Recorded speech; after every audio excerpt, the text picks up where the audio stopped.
After you've had children say things to you like, heaven is fun, and Dr. Morse, I have a wonderful secret to tell you.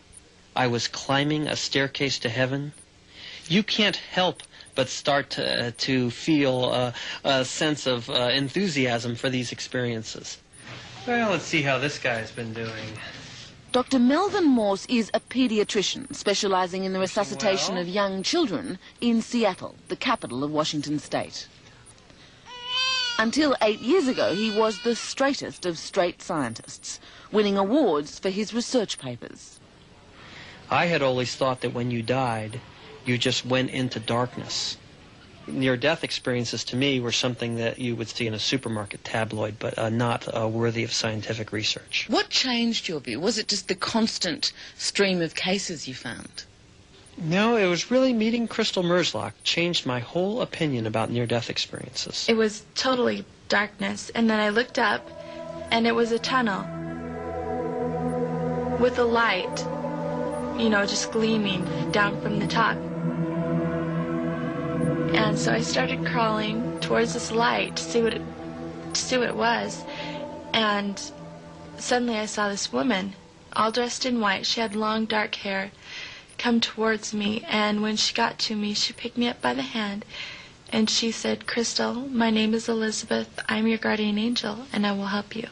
Crystal Merzlock was larking about at a friend's 7th birthday party when she was accidentally pushed into the deep end. When I fell in the pool, I remember just reaching up for the water because I wanted to get air. I knew I needed to get air. And after I knew I couldn't get air, I just fell unconscious. For 3 days, Crystal lay in a deep coma. And as she tells it, floated above her own body as the doctors worked to revive her. Once she found herself wondering if she was dead. The only time that I really remember thinking about it was when I had a chance to look down on my body on the operating table, and I saw the doctors putting tubes up my nose to help me breathe, and down my throat and in my arms, and I didn't like it, so I just looked away. That's the only time I can remember. When did you see yourself in the operating room? When I was up in heaven. 9 years on, Crystal's experience remains the definitive case. Adults have made similar claims, but always there have been doubts. This witness was a child who even today insists that her mind was not playing tricks on her.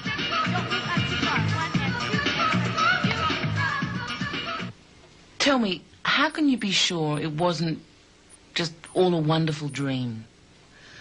Well, in my dreams, I hardly ever remember dreams, and when I remember them, they're not very clear to me. But this experience I had was as clear as night and day. It's the same as you here talking to me. I mean, I remember it better than anything I've ever remembered in my life. History is full of such stories and full of questions. The idea of the soul leaving the body goes back to the ancient Greeks and Egyptians. And the afterlife is, of course, a core belief in most religions. The curious thing is that it's not only children with religious backgrounds who report such experiences. Most near-death experiences are not religious. The typical child that I interview has a near-death experience which takes less than 10 seconds to relate. They say, something really weird happened to me. I thought I was floating out of my body, and I saw a really bright light. And then they don't describe anything else. That's the entire experience. Dr. Morse has sifted through thousands of cases, interviewed hundreds of children, and recorded to date close to 50 cases of what he regards as genuine near-death experiences. People have suggested that the near-death experience is perhaps a dream, is perhaps a wish-fulfilling fantasy, some sort of psychological reaction to the stresses of dying. Perhaps near-death experiences are caused by drugs, or the bright light is the bright lights in the operating rooms. After 8 years of research, we have demonstrated that none of those explanations are adequate. that the near-death experience is a natural and normal event which happens to people when they die.